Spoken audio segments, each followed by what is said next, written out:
Good evening, everyone. Today we have two distinguished guests, Dr. Mohamed Osman Babikir and Dr. Dayan Nair from UAE, and they will be joining us for our weekly Saturday webinar. Just some house rules. This webinar is recorded and it is on live YouTube. For those in Sudan who have difficulty in the network, you can go into the YouTube link already. I posted in the chat. If you have any questions, please write in the question and answer section, and we will be answering at the end of the presentation. Without any delay, Dr. Adai, the mic is yours. You might want to introduce Dr. Mohammed, and we wish you a good webinar. Thank you. Thank you, Dr. Mohamed Karar. Thank you very much. Assalamu alaikum. Good evening. My name is Dr. Dayan Nair. I'm consultant pediatric intensivist at Al Women and Children Hospital, Sharjah, UAE. On behalf of SAP UAE, it is my pleasure to welcome you today in Saturday Education webinar. Thank you for joining us for across all countries. Today, our session, fever of different kind, autoimmune encephalitis in children. And as you know, the autoimmune encephalitis is increasing, recognized as a potential reversible cause of an acute encephalopathy, seizure disorders, psychological changes, movement disorder in children.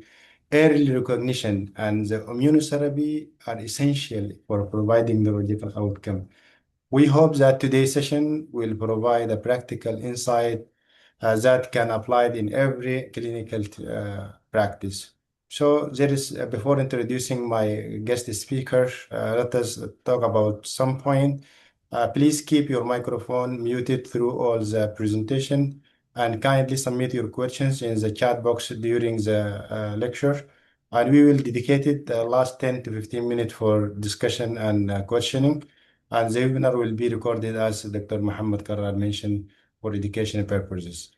So let me introduce, it is my pleasure, distinct pleasure to introduce our speaker, Dr. Mohamed Osman Al-Tahir Babikir. Dr. Mohamed is a consultant pediatric neurologist and clinical associated professor and serve as program director of pediatric neurology residency program at the Jalila Children Specialized Hospital and Mohammed bin Rashid University, Dubai, UAE. Dr. Mohammed graduated from University of Jazeera, Sudan, before completing his clinical medical doctorate in pediatrics and child health at University of Khartoum. He subsequently moved to UK, where he completed his pediatric neurology specialty training in Royal College of Pediatrics and Child Health. He's earning CCT, UK, and FRCPCH. Before relocating to Dubai, he worked as a consultant pediatric neurologist at Royal Hospital for Children, Bristol, where he leads the complex movement disorder service. In addition, his clinical practice, Dr. Mohammed is a respected educator and serves as a faculty of several British Pediatric Neurology Association course. I cannot time that to mention all the course and everything. Dr. Mohammed is well known and in international and local speaker in all most of the international conferences. This is an extensive experience in pediatric neuroimmunology, epilepsy, movement disorder, and autoimmune neurology disorder. We are privileged to have him here with his experience with us today. Please join me, warm welcome Dr. Mohamed Osman Al-Tahir Babikir.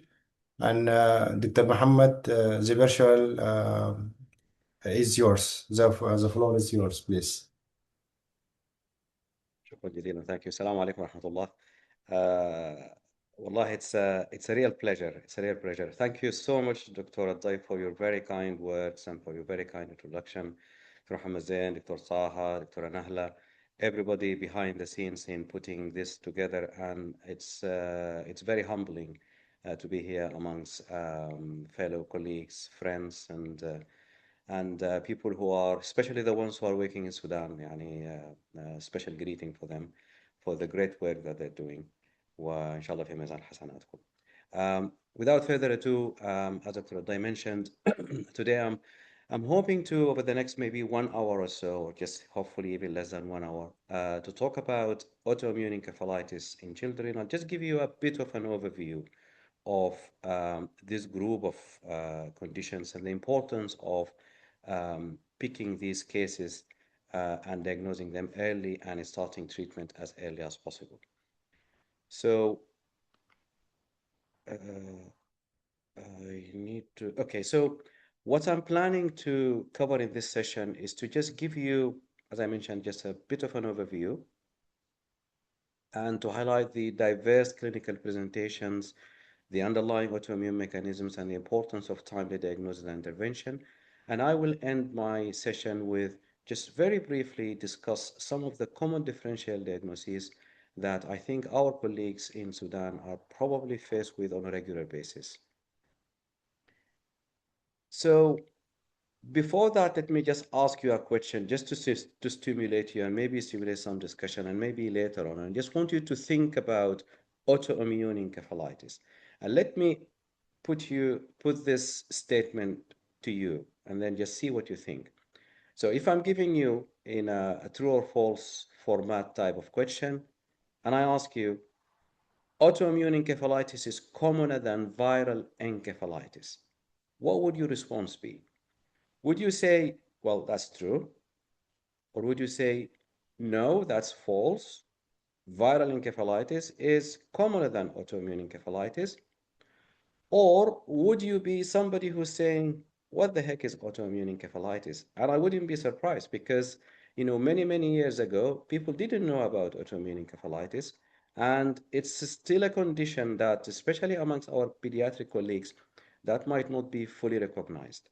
So keep the answer to yourself for now. We will get to this again, but I just want you, as I'm going through the next few slides, I just want you to think about um, if autoimmune encephalitis is commoner than viral encephalitis. And this actually has a practical implication.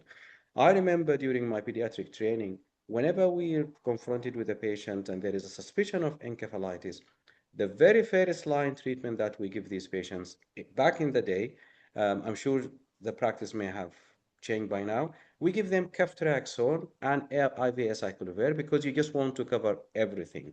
And when I was even practicing in Sudan, we used to give them quinine as well. I don't know whether that's still the practice or it has changed now. Right. So let me share with you the story of this boy that we saw here in our hospital in Dubai about a few years back. And effectively, this was a 4-year-old boy who was admitted to PICU with fever. He then went on and developed really, really difficult to treat seizures. He needed to go to the intensive care unit. He was fully intubated. He was fully sedated. And his seizures were really super refractory. He went into status epilepticus. And this is the boy that every day one of us from the team would be spending a considerable amount of time trying to adjust the medications along with our intensivist colleagues to try to control the seizures. He was very encephalopathic. He was very agitated, and I'm just going to play a video of him here. This is him after he came off the ventilator. And you can see that he is very agitated. He has this kind of abnormal movements, abnormal posturing. You could argue and say maybe he has some dystonic posturing of the upper limbs. And he has this kind of semi-stereotype, semi-rhythmic movements or purposeless movements. If you look at his face, he doesn't give you any eye contact. There is no kind of interaction. He stopped talking altogether, and he's just not himself. And then if you look closely at his face, and I'm just going to play the second video, you could start to realize that he's been having this very odd type of movement where he just, which what we would call as an orolingual dyskinesia, where it involves abnormal movements of the tongue, abnormal chewing movements, and he would just repeatedly keep doing this. He had a lot of tests, and then finally, we settled down to giving him a diagnosis of autoimmune encephalitis. And we were very aggressive treating him. We gave him high doses of steroids, IV, then followed by oral. He went on and he had a few courses of intravenous immunoglobulins. He even went on and had plasma exchange. And then slowly, he started to recover. His seizures were getting a little bit better. He came off the intensive care unit, but then he went through an extensive period of rehabilitation when he was on the ward to try to get him back on his feet. And he did. He was back on his feet and he had almost full physical recovery within few months. But then unfortunately, he was left with really difficult to treat refractory epilepsy. We've been trying all sorts of anti-epileptic medications, as you can imagine. And parents, every time they come for the visit to the clinic visit, they will say, well, he's not himself. He's still having lots of issues with his communication and cognitive uh, uh, difficulties, which continued and persisted throughout the years since we've first met him. So this was a case of autoimmune encephalitis. In the previous slides, I've mentioned the word encephalopathy. And we as pediatricians, as neurologists, as intensivists, um, we sometimes use these words, and I just thought maybe we deserve to, they deserve to, maybe we could just stop there for a moment and then try to dispel the difference between encephalopathy and encephalitis, because these are two different things. Encephalopathy, on one hand, is more of a generic term. It's quite a generalized term, which describes a syndrome of global brain dysfunction, which is manifested by altered level of consciousness, abnormal behaviors, or just something not right. And sometimes the parents will come and tell you, well, he's just not, this is not my son, this is not my daughter. There is something wrong with them. The way they're behaving, the way they're talking, they have this kind of fluctuation in their level of consciousness. And the causes are quite broad. So they include things like encephalitis, epilepsy sometimes. You can have metabolic encephalopathy. I'm sure you've seen a lot of children coming in with, let's say, hepatic encephalopathy if they're in liver failure, or if they have underlying inherited metabolic disorder, they can also become quite encephalopathic.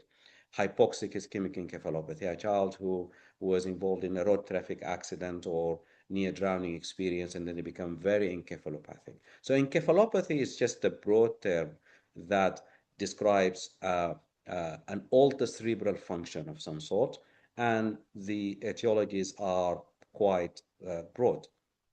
When it comes to encephalitis, this is more of a specific term, and it denotes inflammation of the brain parenchyma. So if I'm saying encephalitis, I'm thinking of a brain that has been inflamed.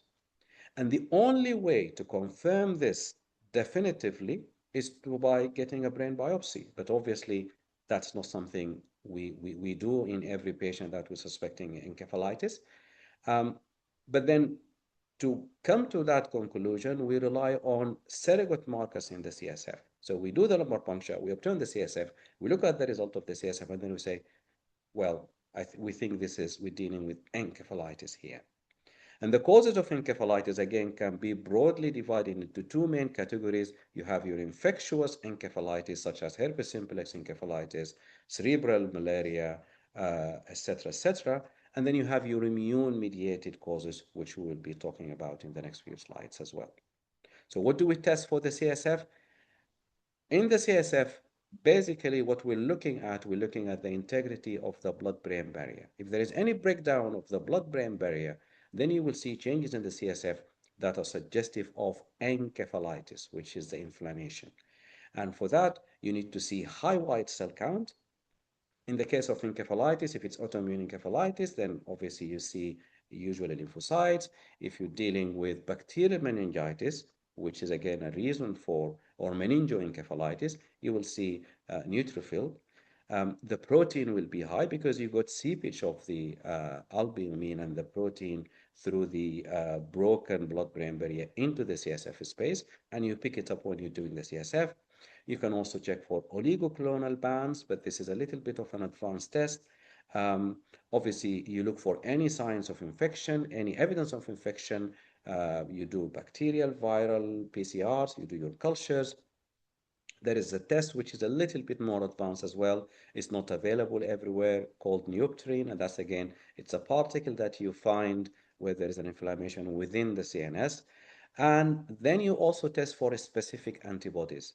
And our routine practice in our hospital here, and I'm sure Dr. Day as well in their setting as well, they do the autoimmune encephalopathy panel, which includes a group of autoantibodies. We get them tested through the lab, and then we also sometimes need to pair them with the serum as well. But the CSF antibodies are obviously far more sensitive than the serum ones. So, and then let's just look a little bit deeper into what kind of antibodies that may cause encephalitis. Well, it depends on the site of where the antibody is going to be attacking or targeting. So you can have antibodies against an intracellular antigen, and these antigens are called MA, RE, HU, YO, GAD, etc., etc. In clinical practice, we don't tend to see a lot of these antibodies. These are more seen in the adult population, mostly in the paraneoplastic type of autoimmune encephalitis. For example, if I have an elderly man with lung cancer, they may develop anti-HU, anti-HU antibodies, autoimmune encephalitis of some sort. We don't because obviously cancers are more common in adults. That's why we don't tend to see it a lot in children.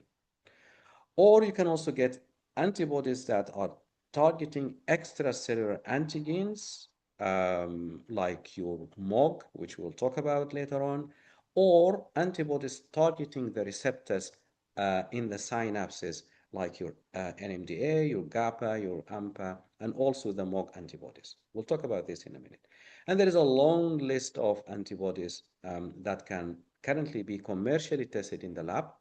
And depending on which one of those is testing positive, then you can say, well, let's say this is a GABA-A autoimmune encephalitis, depending on the type of the antibody. In reality, in real practice, in the pediatric world, what we tend to see is the GAD, the MOG, which is a myelin oligodendrocyte glycoprotein, or the N-methyl D-aspartate, which is the NMDA, or the TPO, which is the thyroid peroxidase antibodies. So these are the commoner antibodies that we tend to see in clinical practice. Before I move forward, I just need to highlight two facts. And I think these are, if you just don't take anything away from my presentation, if you just take these two main facts, I would feel happy that I've done a good job. The first fact is that although the prognosis of autoimmune encephalitis in children is generally good from a functional recovery point of view, with approximately nearly 90% of your patients getting back on their feet, regaining their motor function. However, many of these patients will have significant cognitive, behavioral, and academic impairments in up to 70%, which is quite significant. And we tend to see this. I mean, I've just shown you the case of the 4-year-old. He was back to his usual life. He was running around, he was doing everything after he recovered from illness, but then he was left with significant cognitive problems, significant learning problems. And that is something we as pediatricians have to be very extra careful with, because the second fact I want to share with you is that there are certain factors that can be associated with poor prognosis.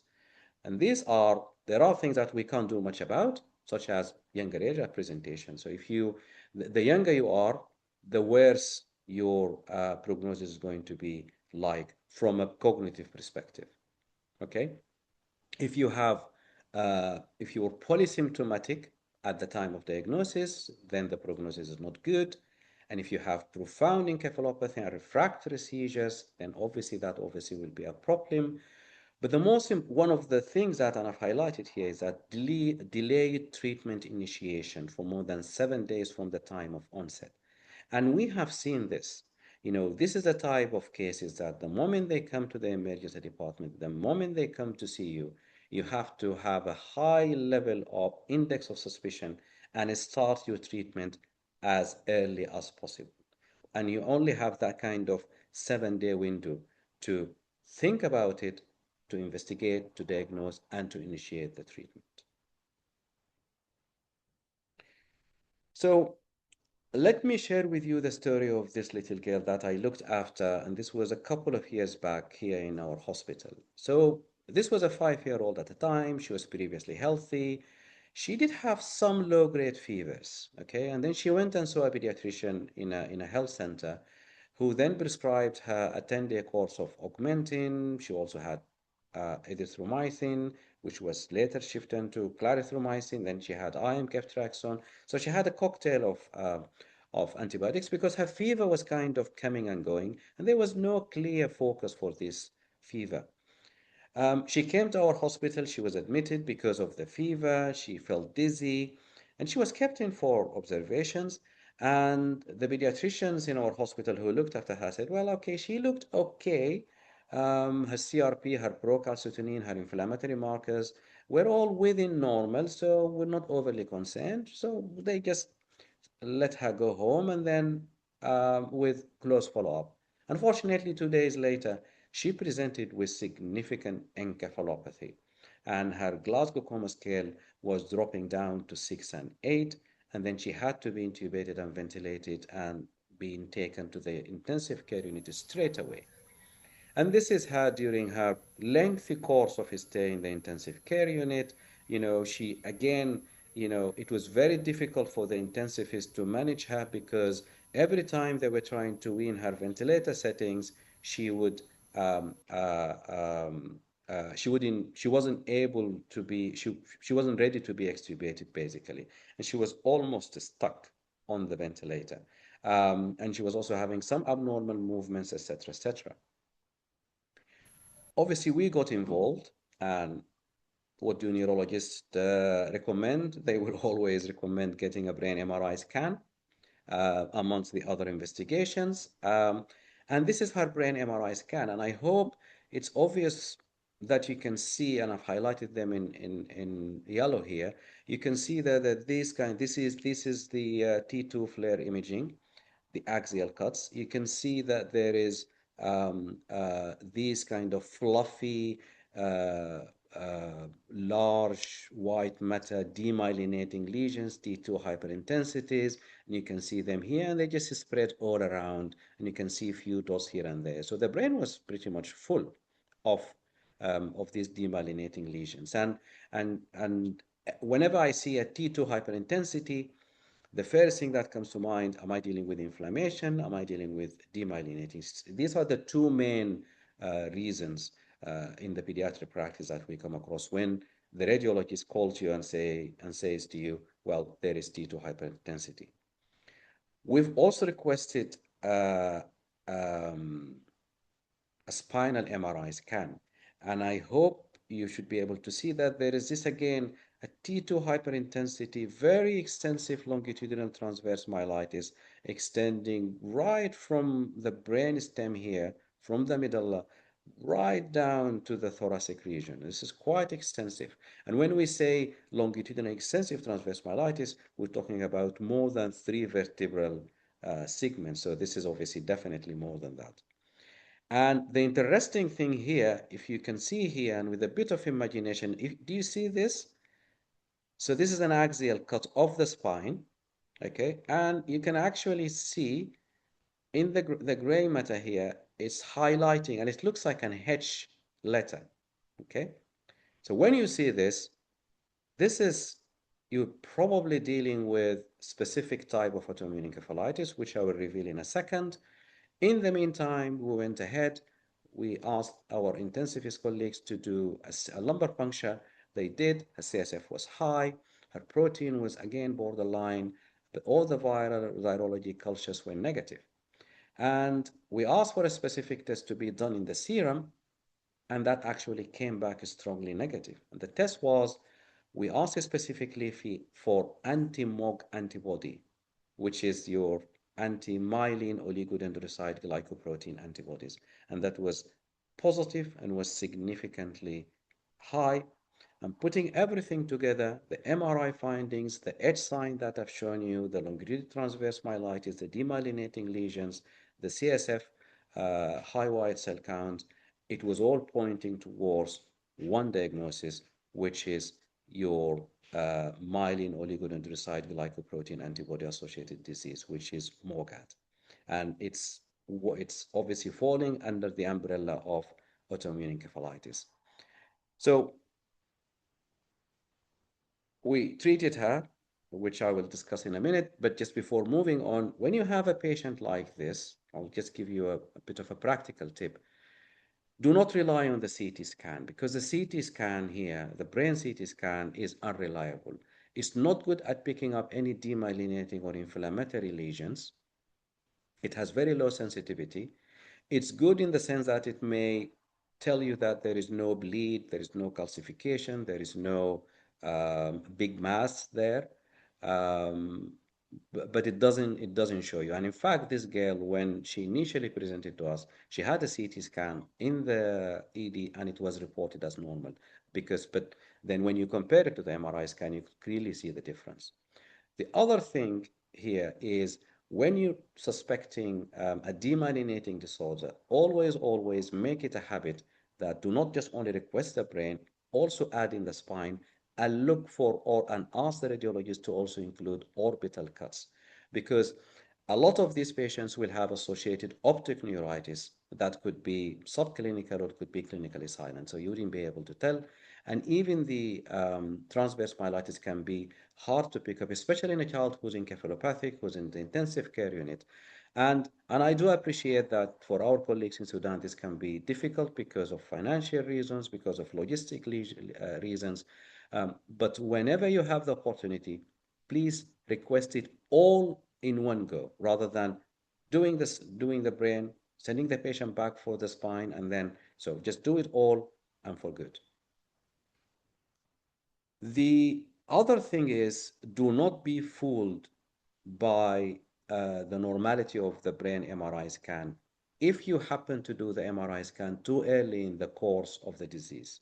Because this was the recent paper which was published just a couple of years back, and they looked at a cohort of patients, and actually they found that 10% of the patients with anti-MOG autoimmune encephalitis had actually a normal appearing MRI scan with the median duration of illness of around 5 days. So if you do it within the first week, you may find a normal MRI scan. Again, that shouldn't put you off from making a diagnosis. And if you still have clinical doubt, repeat the MRI scan within the second or third week, and then you may still find the changes. So how do we treat anti-MOG? And actually, it's quite common. It's again one of those conditions that we've recently started knowing more and more about. During my training 10, 15 years ago, we never used to hear about MOGAD. We used to call it ADEM, which is acute demyelinating encephalomyelitis. And I'm sure a lot of you still use the term, and the term still applies if the antibodies are negative. But that time we didn't know about these antibodies, and we used to just give them steroids, and then that would be the end of it. And we didn't know the extent and all the phenotypic variability of this condition. But now, more and more, we're actually seeing this, and I have a feeling it's quite common. I mean, in our hospital, and Dr. Adday can also comment on this, we probably see a case every 1 or 2 months these days, and especially during when there are peaks of viral infections, because it usually follows viral infections.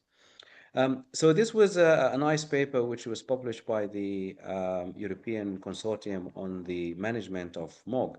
And essentially, this is what they recommend. So as soon as you diagnose your patient, or even before you diagnose the patient, and I do appreciate that the antibody testing is not widely available. Even in our setting, you send the test now, and you get the result maybe a week or two later. But you don't want to wait. As soon as you suspect it, you start the treatment straight away. And the first line treatment is intravenous methylprednisolone. You give them a dose of 30 milligram per kg. You give it over 3 days to 5 days. If within 3 days, if there is no response, then you move on to your second line, which is intravenous immunoglobulins. or after 5, even after the intravenous immunoglobulins, if there is no response, the recommendation is to go for plasmapheresis. And then you give them an extended course of oral steroids. So you discharge them on maybe 3 to 6 months of oral steroids with a slow taper after that. And in our experience, the anti-MOG antibodies are usually quite sensitive to steroids, but there are few cases whereby actually they might be a bit of they might be resistant. Just like in the case I've just presented, we needed to give her rituximab, which is your second line, and rituximab is obviously it's a monoclonal antibody. It literally wipes out all the B cells, um, and it's quite efficacious when it comes to managing these conditions. And there are also other complex regimens. You could use azathioprine, you could use mycophenolate, MMF, and prednisolone, etc., etc. In the interest of time, I'm not going to go through all these. Back to our patient, she had all the immunotherapy that we've just talked about, including rituximab, including plasma exchange, and she was discharged after 7 weeks. And then a month later, I said to her, come to my clinic. And this is her when she walked into my clinic. It was very pleasing to see that she was almost back to her usual self. She had a little bit of difficulty walking. She had some bladder and bowel issues. Remember, she had the transverse myelitis. But when we repeated her MRI scan a few months later, pretty much all the lesions disappeared. And this is very typical of this condition. Again, one of the conditions that's quite satisfying when you look after them and when you intervene and when you treat them, and you get really, really good outcomes, like in this case. Going back to the first question I asked you about how common or uncommon is autoimmune encephalitis. 20 years ago, people didn't know much about autoimmune encephalitis. And about a decade ago, or even more, 15 years back, this paper came out from it was a multi-center population-based prospective study done in England. And they looked at the causes of encephalitis across the board in children and in adults. And the results were actually quite astonishing. And if you look at the prevalence of herpes simplex encephalitis, which is at the top of the slide here in red, and if you compare it to immune-mediated causes, actually the immune-mediated causes for encephalitis exceeded the number of cases of herpes simplex encephalitis. So alluding to the fact that autoimmune encephalitis is actually commoner than viral encephalitis. And the same result was also replicated from USA. So in the USA, they had this, what they call the California Encephalitis Project. And again, they were registering all the cases of encephalitis, and they were looking at the etiologies of the patients who had encephalitis in their cohorts. And they started actually from 2007. Then in 2007, they started identifying cases of the anti-NMDA receptor encephalitis. And surprisingly, the prevalence was 4 times as frequently as herpes simplex encephalitis, West Nile viral encephalitis, and varicella zoster encephalitis. Again, indicating that anti-NMDA encephalitis is far more common.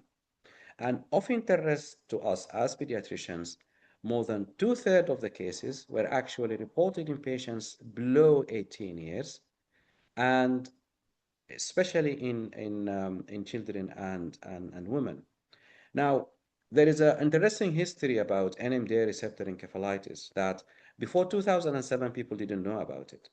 And again, there were a lot of cases that 20 years ago, they were just labeled as encephalitis of unknown etiology, whereas actually, in fact, they were NMDA receptor encephalitis, simply because people didn't know about the existence of this antibody and they didn't have the means to test for this antibody. So to answer the question, autoimmune encephalitis is commoner than viral encephalitis. And this has practical implications because for your next patient that you're seeing, And if you're not too sure, am I dealing with a viral or an autoimmune encephalitis? Obviously, it depends on the setting. So you are probably more likely dealing with an autoimmune encephalitis rather than a viral encephalitis. So far, the take-home autoimmune encephalitis are not uncommon. They are treatable conditions, and they have very characteristic clinical features, which we will be discussing more and more over the next few slides, and prompt recognition is key. Okay, let me share with you the story of this little girl who was 14 at the time. I met her during my training when I was in Scotland. And so this was a Russian girl who was previously healthy. And then the parents said, before they brought her to the hospital, she had some personality changes. She stopped talking altogether, she became mute, and then she started having seizures, and that's why she was brought to the hospital. And then she became encephalopathic. And again, I'm just using this word, which I hope that no one Monica? is familiar using it. So this is Professor Zubairi, my mentor at the time, was trying to call her name. She wasn't responding. You can see that she's just drooling. She's just not there. Monica, can you squeeze my She has fingers? this stereotype Can type you of squeeze them? movement. She's not obeying any commands. She has low Glasgow Coma scale. Is she And saying anything that makes any sense? there will be a time when the camera would be zooming around her face, and you can see that she was having this orolingual dyskinesia. So it's just constant movements of the facial muscles and some chewing movements, purposeless movements. And this within this background of a complex movement disorder. Her EEG at the time was quite interesting. It was quite slow. I appreciate that, EEG can be quite a task for people to understand, but this is a very low, this is a high amplitude, slow EEG. And if I see this EEG, the first thing that comes to my mind would be this patient is encephalopathic due to a significant cerebral insult. But if you look closer, then you find this phenomenon that is very peculiar, which we call extreme delta brush. And that's effectively, as you can see here, so these are the waves. So we call these delta waves. These are slow, giant, high amplitude waves, okay? And then on the side of it, you see there is this kind of fast activity, okay, which we call it the beta activity. So you get a beta activity superimposed on a delta wave, and it gives you what we call the delta brush. And this is a finding on the EEG that is only seen in two conditions only. The first condition, you see it in babies who are extremely premature, obviously for obvious reasons because of the immaturity of their brain, or you see it otherwise in patients with NMDA receptor encephalitis. So if you see this, this is almost certainly autoimmune encephalitis, obviously within the right setting, okay? It's not something that we see every day in patients with NMDA receptor encephalitis. I think roughly about 1/3 of the patients will have this. So its absence, on the other hand, does not rule out NMDA receptor encephalitis. But it's something that just to keep in mind. And if you come across it in any report, then I think that should alert you to the possibility of an NMDA receptor encephalitis. Back to Monica, she had a normal MRI scan. We did her lumbar puncture, showed lymphocytosis of 40 white cell count. We sent her serum and CSF anti-NMDA receptor antibodies, and it came back as positive. She needed to go to PICU because of her fluctuating level of consciousness. She developed autonomic instability. She became hypoventilated. She needed to be intubated, ventilated. She had 1 minute her blood pressure will be high, and then it would be low, and then she had all this temperature instability, heart rate variability, and that's why she needed to be cared for in the intensive care unit. We gave her immunomodulation in the form of steroids, plasmapheresis, and we ended up with rituximab. And then slowly, over the next couple of months, she started to get better, and she improved with new rehabilitation, and she was able to be discharged home safely. So let's talk a little bit about NMDA receptor encephalitis. So by far, it's the commonest cause of autoimmune encephalitis in children. Usually females outweigh males. And this is how the NMDA receptor looks like in the normal healthy state. If you think about it, this is your synapse, your pre-synapse, your post-synapse, and these are these are your NMDA receptors, okay? What tends to happen is during the disease state, you have autoantibodies binding into the NMD with the NMDA receptors on the surface of the synapse, internalizing it and getting it inside the synapse, meaning that you will have a smaller or lesser number of NMDA. So you have lower NMDA surface expression, which means that there will not be, you will have a problem in your neurotransmission. Because as you know, a synapse from a synapse, it carries the neurological signal through a very complex process of neurotransmission. And the NMDA plays an important role in this. So when you have a smaller number of NMDA receptor encephalitis, then you get all the symptomatology and all the problems that you would expect to see. So this obviously will have an effect on your dopaminergic, noradrenergic, and cholinergic system, and that is why many of these patients will have the autonomic instability. And then you have inactivation of the GABAergic neurons. We know that GABA is an inhibitory neurotransmitter in the brain. So if you have low GABA, it means that you will have high glutamate, which is your excitatory neurotransmitter, and then you will get all the psychosis, all the catatonia, the mutism, the rigidity, the dystonia, the seizures, etc., etc. And then will also this have an effect on the brain stem, and then you have the semirhythmic movements, the dystonia, and all the rest of it. And then it can also affect the pons, the medulla, the breathing system, the breathing centers, and then you end up having breathing dysfunction and hypoventilation.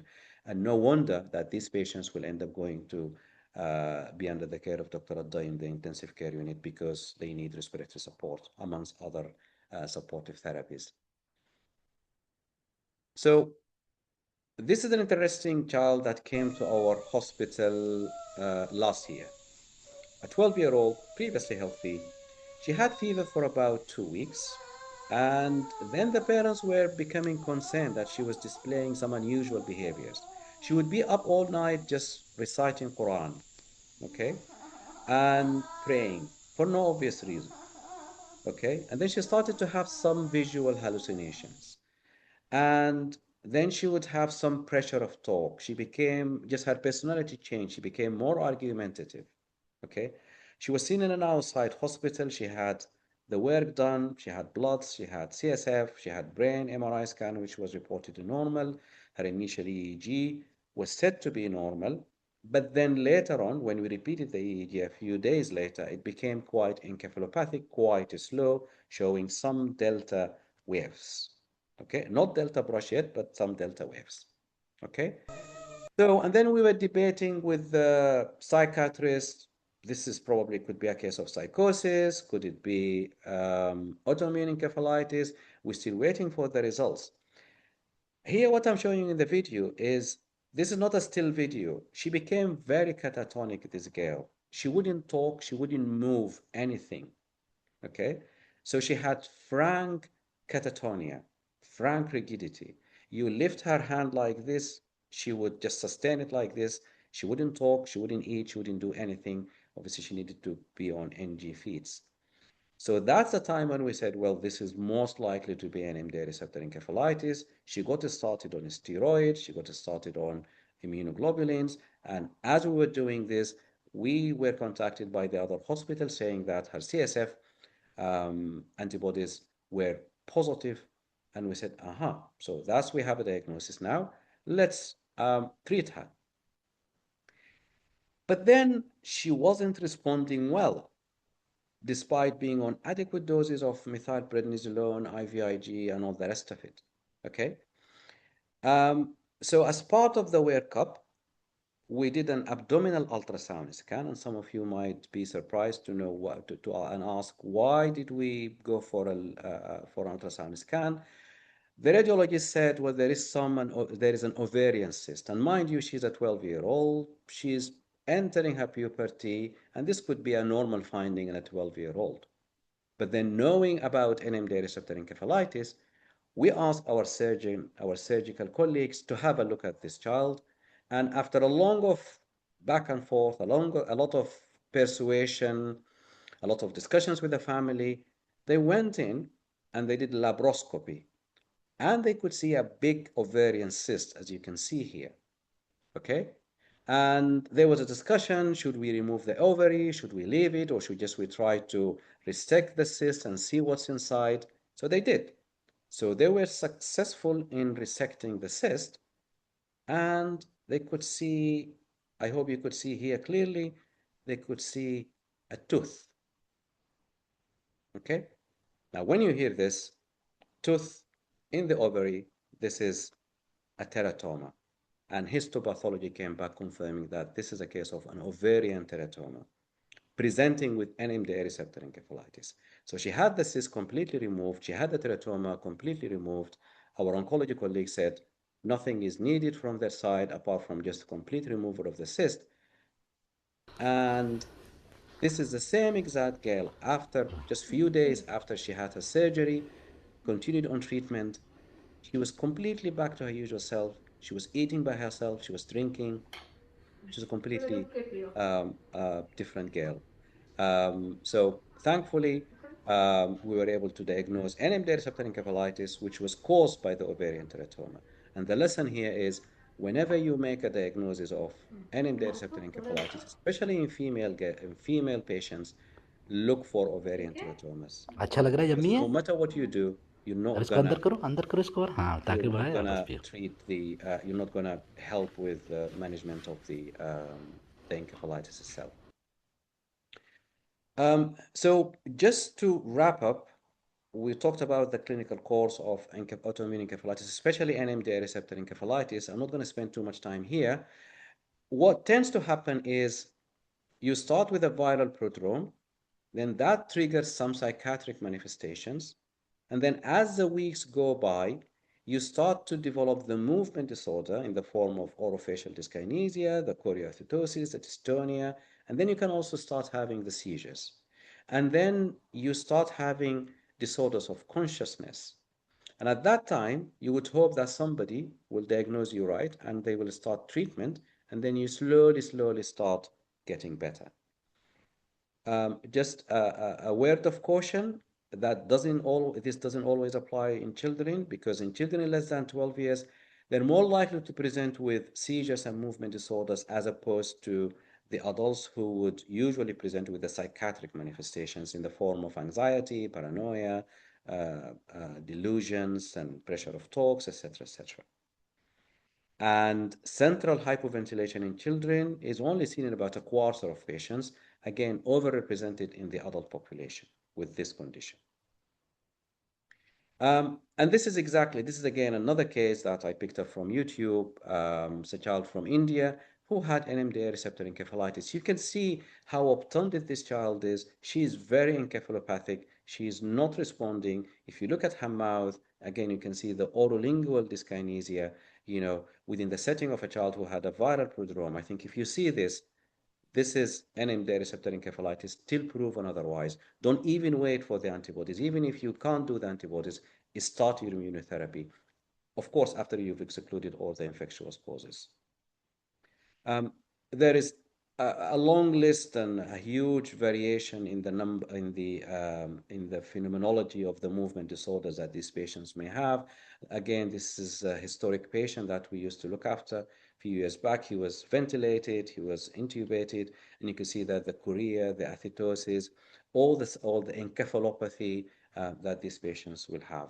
And this boy actually was quite refractory to treatment. So how do we diagnose it? Again, I'm not going to spend too much time on this, but there are published diagnostic criteria. But effectively, what this slide is telling you is that you have two types of diagnosis. You start off with a probable diagnosis. You send the antibody, and then you say, well, I'm dealing with a probable diagnosis based on three criteria. The first criteria is the subacute onset, which you get to see within less than 3 months. If I'm seeing a patient whose symptoms started 6 months ago, this is unlikely to be NMDA receptor encephalitis. And then you have to have 4 out of 6 major symptom clusters: your behavioral changes, speech dysfunction, seizures, movement disorders, altered level of consciousness, and the autonomic instability. Any 4 out of those 6 is sufficient to make this criteria. And the last criteria is you have to exclude alternative diagnosis, which would include things like meningoencephalitis, toxic ingestions, metabolic causes, and the list goes on and on and on. When I'm saying I have a definitive diagnosis of NMDA receptor encephalitis, I have satisfied all the probable causes or the probable criteria, in addition to finding the antibodies either in the CSF or in the serum. And just one word to be said about this: CSF testing for the antibodies actually highly sensitive, is far more sensitive than the serum.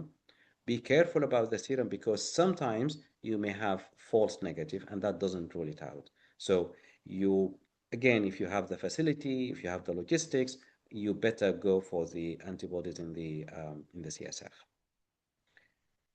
And how do we work up these patients? So many of these patients will require an EEG to look for specific changes. You need to do the CSF analysis, and some of these patients, I think in a considerable percentage of them, will have signs of inflammation, which we've talked about. The neuroimaging is actually not always reliable because up to 50% of these patients may have normal MRI scan. That doesn't rule out NMDA receptor encephalitis. And as we've just shown you, you have to do oncology screening, especially in your female patients, and you have to do a good ultrasound scan or good MRI abdomen or CT abdomen to look for specifically ovarian teratomas. Right, let me share with you some news that came from the BBC, and this was about 10 years back, and I found this quite interesting actually. So there was a polar bear in a zoo in Berlin, in Germany, okay? And his name was Knut, okay? And he was a very lovely bear. He used to do shows, and visitors from all over the world will come and visit the Berlin Zoo to see him doing some shows and doing some, entertainment.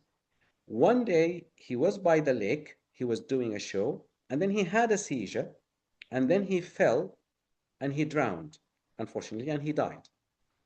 And the zookeepers and the vet and everybody obviously was very surprised, very shocked. Why did this happen?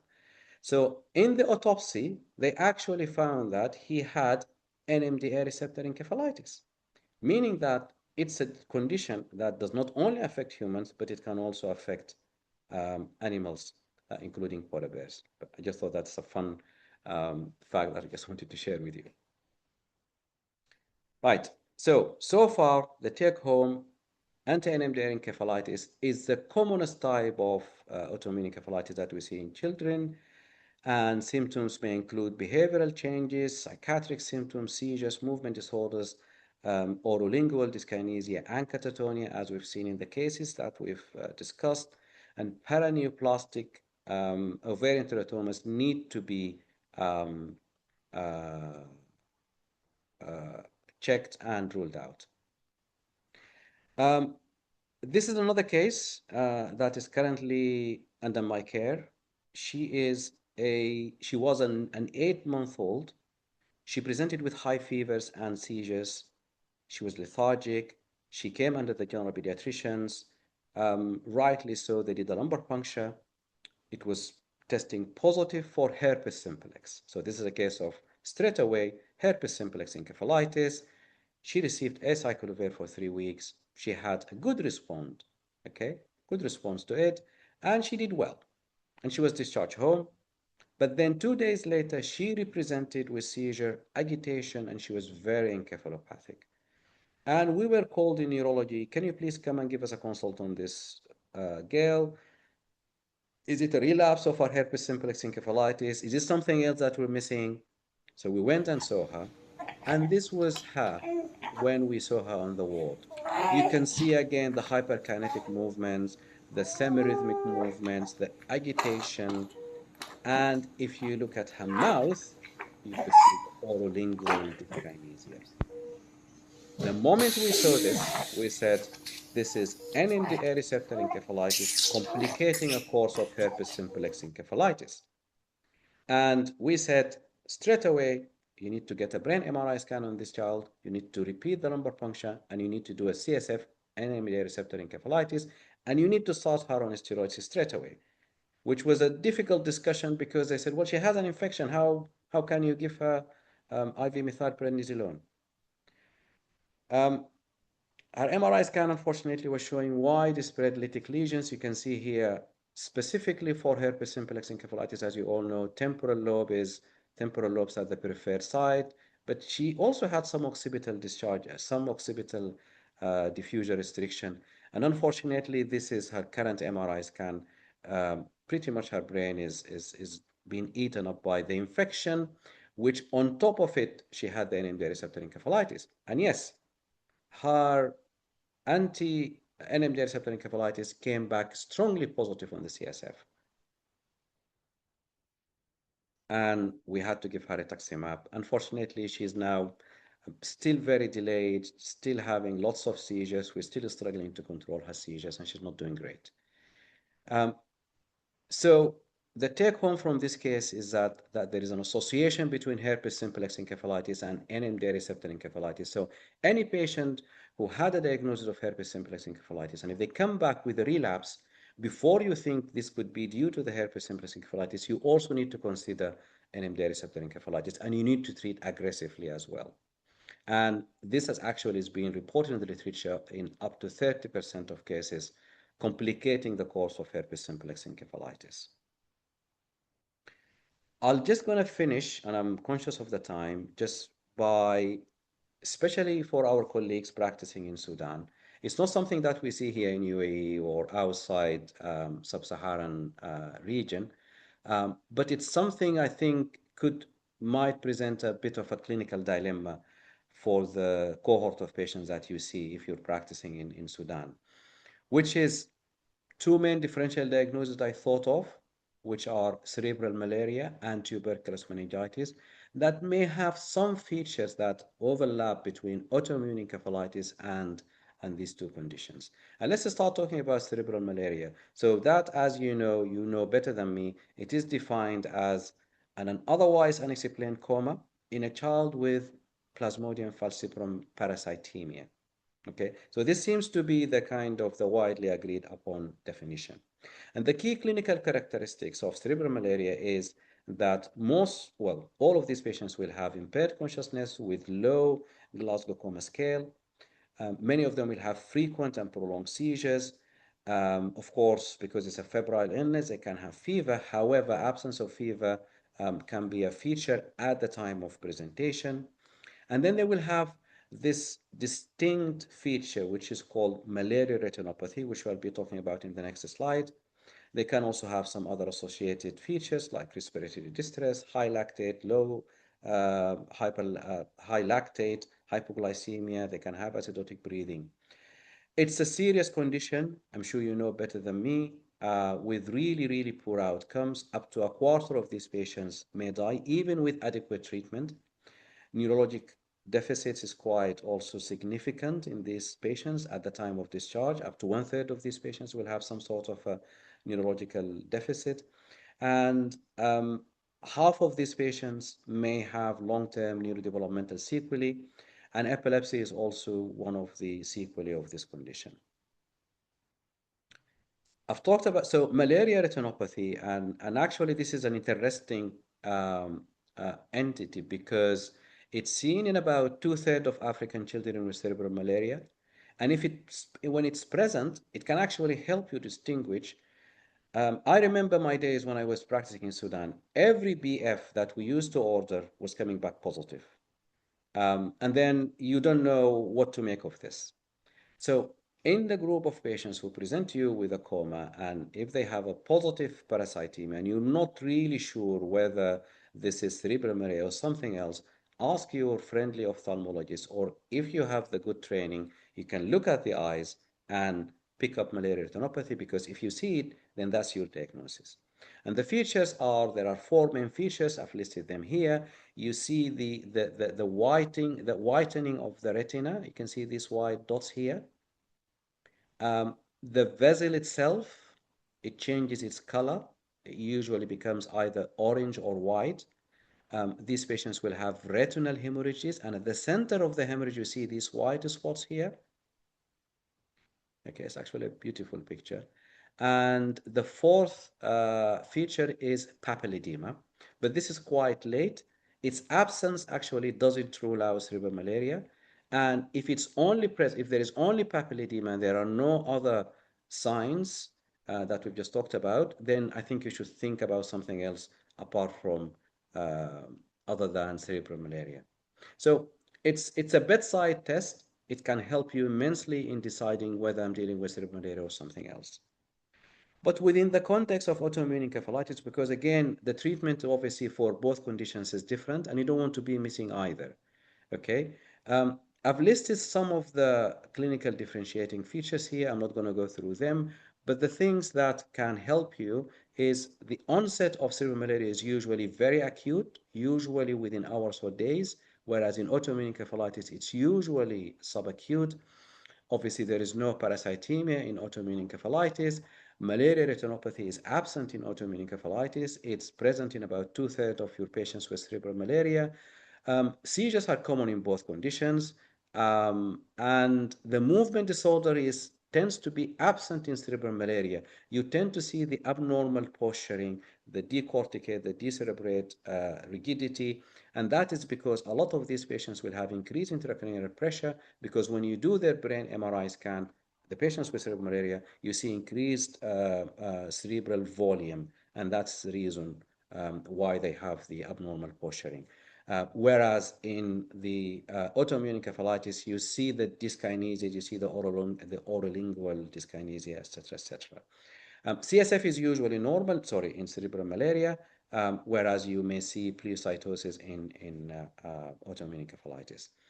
Okay, last slide, or last few slides, tuberculous meningitis. Again, it's a condition that often comes up, especially in endemic areas, and it can be confused with autoimmune encephalitis or other encephalitis.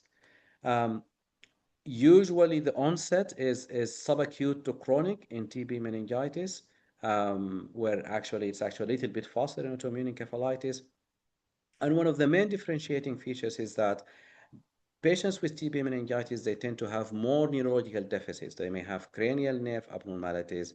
They may have altered level of consciousness. They may have focal deficit. They may have a hemiparesis. They may have hydrocephalus, signs of hydrocephalus, because it can cause obstructive hydrocephalus. When you do the CSF, the CSF, there is lymphocytic polycytosis with significantly high CSF protein, but that depends sometimes on the timing of the CSF. If you do the CSF too early, the CSF protein might be still normal or mildly elevated. And the CSF glucose is also typically very low. The brain MRI scan can help you immensely because you will find specific signs in TB meningitis, like basal meningeal enhancement, the hydrocephalus, which is very characteristic in TB meningitis, which you don't tend to see in autoimmune encephalitis.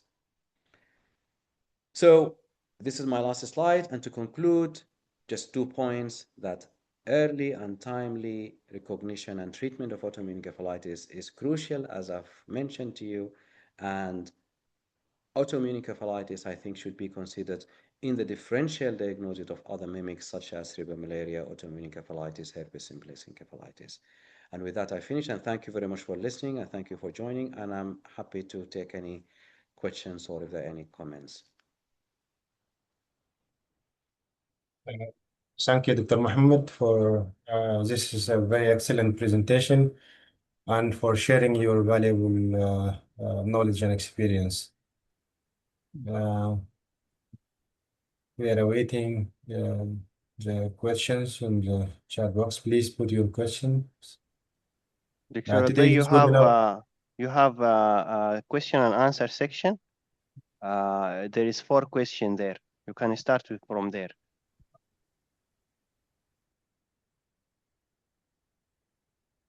Okay.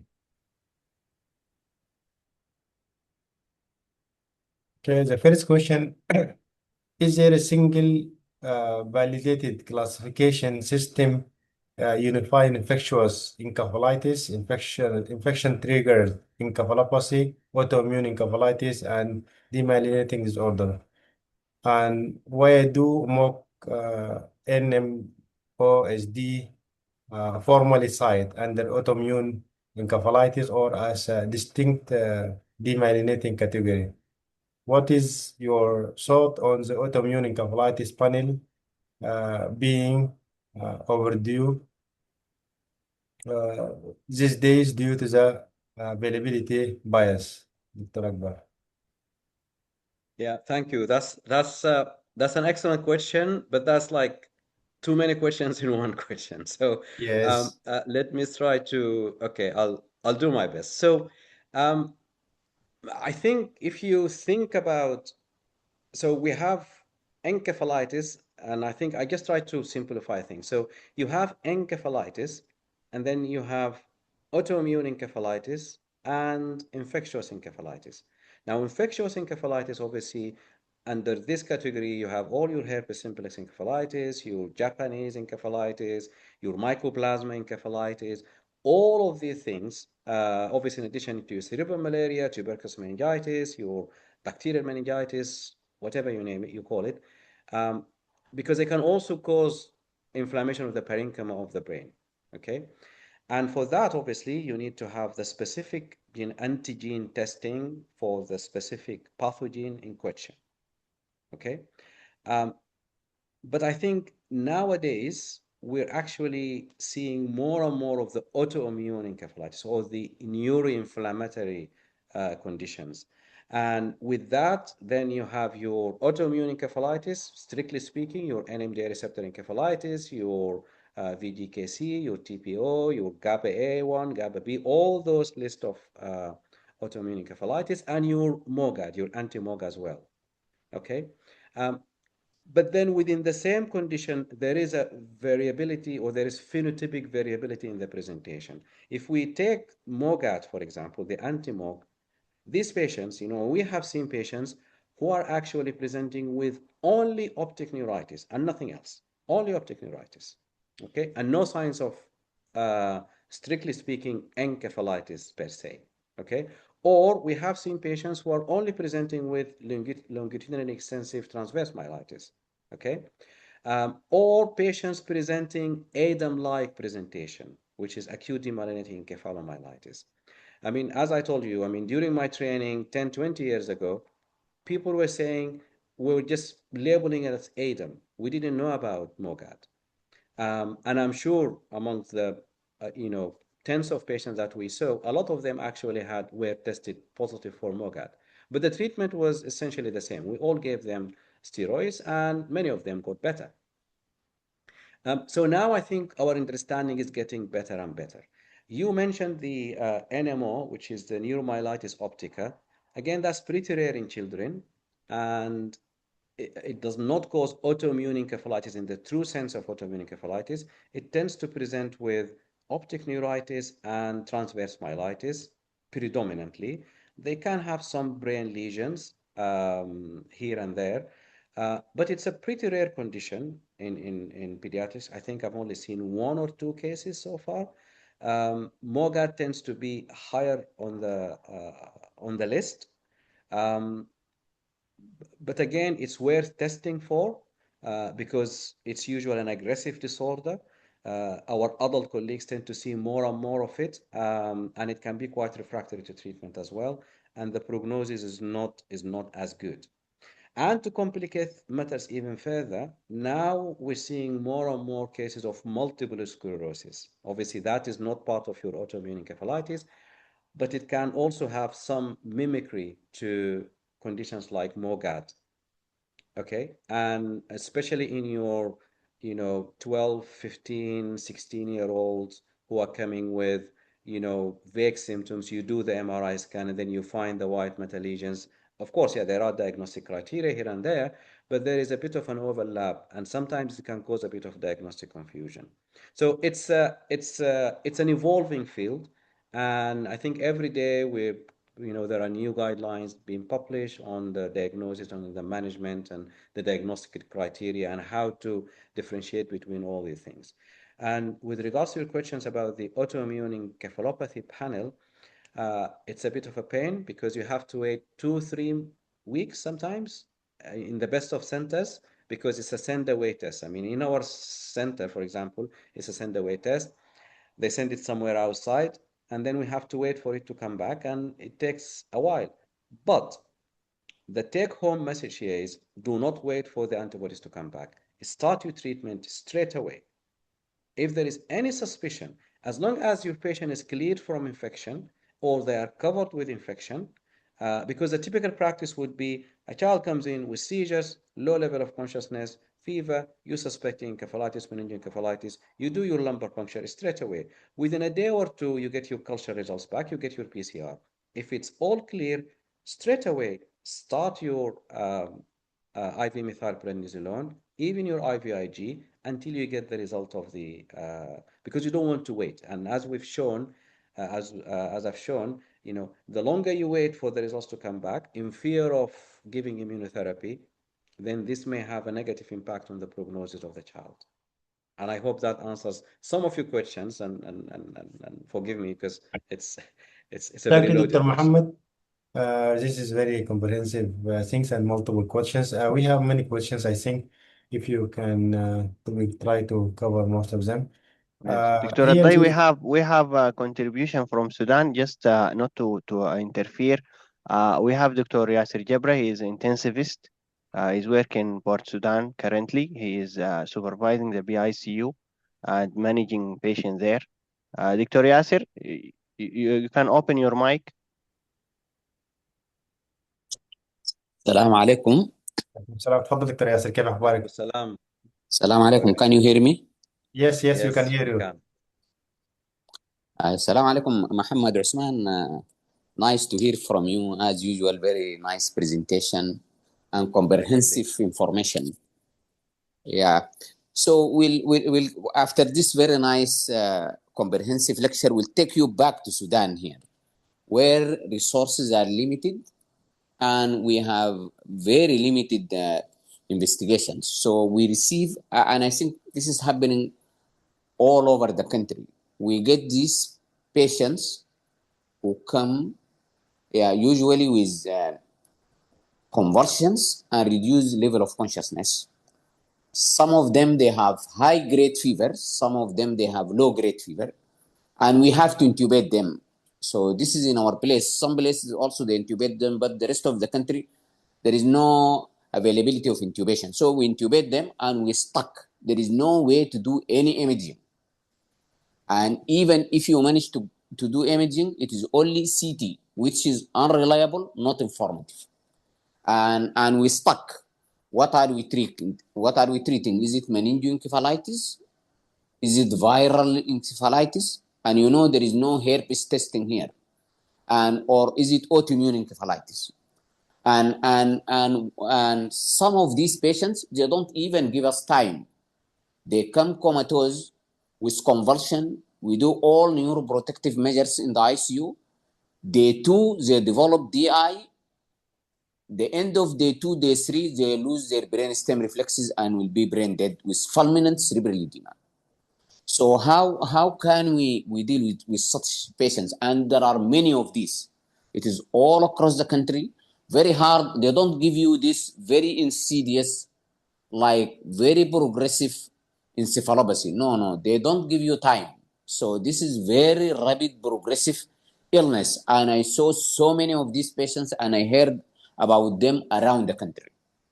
So are we dealing with autoimmune encephalitis or this is viral encephalitis? We give antimalarial, we give antiviral, we give antibiotic, everything. And the outcome is the same. Some of them who have this progressive history, they respond well. We give them immunoglobulin, we give methylprednisolone, and they recover. But the ones, I think the majority, they are in the first category.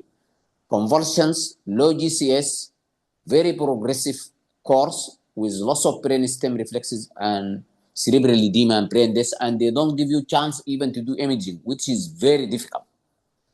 All these 2 years, I just managed 2 days ago or last week to transfer someone for CT scan. Thank you very much. I took longer time, but this is what is happening to us. People are facing this all over the country. It is not like something very slowly progressive illness. No, these are very bad, aggressive encephalopathy problems. Thank you. ياسر جبر الله يعطيك الصحة والعافية. ويعني دائما الكلمات يعني تتضاءل أمام قامتكم وأمام الشيء العظيم اللي أنتم بتعملوه في السودان يعني. فالله يديكم الصحة والعافية. Thank you for your contribution. I think you're raising very valid point. And actually, when I was preparing for this talk, I had exactly the same thoughts. And I think you and Yasser, we were having sometimes we were discussing some of those difficult cases that you come across. Because right, okay, so let me ask you, Yasser, if you don't mind, please. So what is the age? You're talking about what age group, roughly speaking? And are you talking about young children who are below 10, below 12, or you're talking about teenage boys and girls, 16, 15, that kind of thing? Just to begin with. Yeah, I think most of them, they are young. Young. So we have many young, and maybe you see from 5 to 10. Yes. Or younger than that. So these are the common ones. Older one, we don't have many of them. Yes. So I think, to answer your question, and I'm just trying to be very practical here, if I have a patient presenting to me with a very rapid course, like you were describing, and you're saying these are patients who are, they become sick very quickly. And if they're having a lot of seizures, so let's say 12 years is your cutoff. If you're below 12 years, think autoimmune encephalitis, but it will not be at the top of my differential diagnosis. Let's just start from there. If you're above 12, maybe this is autoimmune encephalitis. This is just trying to come up with something that is workable in the face of the limited resources that we have. That's one thing. If it's a very rapid course, very acute, hyperacute, seizures, encephalopathy, or loss of consciousness occurring within a matter of hours and days, then you're more likely to be dealing with an infectious encephalitis as opposed to an autoimmune encephalitis, possibly. Okay, that's one thing. The other thing, the persistence of the fever itself would be a marker for maybe an infectious cause as opposed to autoimmune encephalitis. Again, you have to look at your geography. So, sub-Saharan Africa, cerebral malaria, TB meningitis, infectious encephalitis are probably more common than autoimmune encephalitis. I mean, the data I shared with you is coming from England, from the developed world, from California, from these places where they said, well, herpes simplex encephalitis is not that common. And I agree. I think even in Sudan, I don't think it's that common, herpes simplex encephalitis. But you're probably dealing with your endemic diseases, your cerebral malaria, your TB meningitis, your dengue fever, all of those kind of infectious diseases. Okay, that's one thing. And the other thing is cerebral edema is not a condition that is commonly seen in autoimmune encephalitis, except for MOGAD. There are case reports of MOGAD, anti-MOG antibody encephalitis, whereby there was massive cerebral edema. In fact, in our own hospital last year, we had a girl who started it with salmonella enteritis, and she was receiving antibiotics, and then she came in, she rapidly deteriorated, ended up in ICU. She had massive cerebral edema to the extent of asking the neurosurgeons to come do craniotomy to create a space, take a flap of her bone out to kind of allow the swollen brain to kind of settle, had Obviously, we had to bombard her with a lot of immunotherapy, etc., etc. Finally, alhamdulillah, she got better, and now she got discharged. But this is, again, this is a very rarity in a case of autoimmune encephalitis. But in cerebral malaria, one of the leading causes of death is cerebral edema. So what you're describing is actually maybe a case of cerebral malaria, especially if they're young, if they're coming very acutely, if they're coming rapidly, like this. So maybe I would be, rather than thinking of getting a brain MRI scan or a CT scan, which might not be helpful anyway, maybe if I have a good ophthalmologist who can come and do an indirect ophthalmoscopy to me and tell me whether there is malaria retinopathy or not. If there is malaria retinopathy, or if there are retinal changes, then that's your malaria, that's your cerebral malaria. And I think what you're describing, Dr. Yasser, as well, most of it's a condition that's associated with high mortality and high morbidity. It's a nasty condition, cerebral malaria. Even with optimum treatment. I mean, the figures I quoted of 25% mortality, this is even with optimum treatment, optimum management, not just patients who come late. So I don't think we should beat ourselves for not finding MRI scan or not finding a CT scan, which, as you mentioned, might not be always feasible or easy to find. But literally, you just have to, whatever antibiotic you have, whatever antiviral you have, whatever antimalarial you can give them, obviously following the national protocols. I would just be very pragmatic about these things and try to save as much as you can. And what else can you do? And antibody testing, I think that is obviously out of question, because it just becomes a bit of a. But then if they start having the movement disorder, the otolingual dyskinesia, then you know that you're dealing with because again, movement disorders and seizures in this group of children that you're talking about is actually more common than your psychiatric manifestations and the other manifestations. I hope that helps one way or another. Of course, it doesn't sort out all the issues, but I think sometimes you just have to be practical about things and just have to be pragmatic. Sorry, Muhammad. Yeah. Thank you very much. Sometimes we get the ophthalmology just to, not for retinopathy for the malaria, but as a surrogate, if there is papilledema, we think, oh, this Yes. child have cerebral edema. So we call them because it is difficult for us to send the child for CT. And, Yes. Also there is fulminant cerebral edema. And because I got depressed from these patients, we asked one of the neurocritical care intensivists from the US, and she presented a lecture for us. And she presented this. She told me, all your patients, they are just like this fulminant cerebral edema, which is very nasty and very depressive, is very poor outcome. Thank you, Muhammad. Yes. Thank you very much for your giving this helpful insights. Thanks. Thank you, Yasser. Thank you, Dr. Yasser, and thank you, Dr. Muhammad, for this very nice explanation. I tried to cover all the questions. So, Dr. Muhammad, here there is one question. They mentioned that how can we increase the threshold of diagnosis in case of no investigation in country like Sudan? He gave some initially mentions that in Sudan, we start treatment with viral encephalitis, suspicious of meningitis, cerebral malaria. Then, if no response, and we can do CT, and you know that CT will not give much help, then it will come back negative. Then we'll suspect autoimmune, and already we can start the steroid. And this is already past 7 days. So he asked, how can we increase the threshold for diagnosis in no investigation country? Yeah, absolutely. This is a very good question.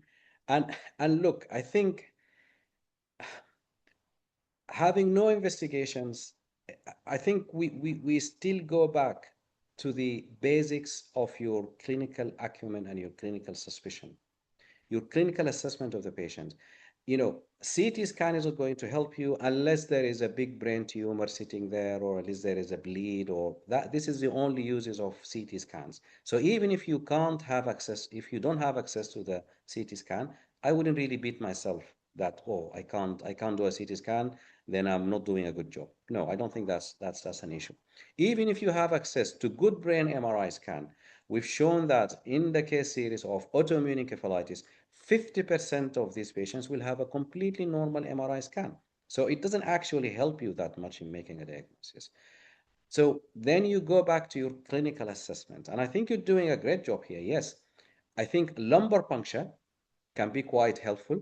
And I hope that you will be able to, at least on the lumbar puncture, just look at the cell, at the protein, look at the cell count, look at the pressure on the opening pressure of the CSF, look at the color of the CSF. Okay, all those basic things can help you make up your mind. If you have a CSF with a white cell count of 20, then you're more likely to be dealing with an autoimmune rather than an infectious cause. And these patients automatically will be receiving an antibiotic, broad spectrum antibiotic, hopefully acyclovir if you have access to, until you know which direction things are moving towards. And then if you start to have the orolingual dyskinesia, I mean, the point of me presenting this work today and showing you lots of videos with children with, because if you see this once, khalas, it sticks in your head. And then if you see it, I'm not saying that this 100% the diagnosis, but it helps you in making the diagnosis. If the child is having a movement disorder, if the child is having the seizures, if the onset is acute, then it's more likely to be an autoimmune encephalitis. And then you can confidently start with your IV methylprednisolone and IVIG, and then obviously following the patient carefully and see which direction things are moving.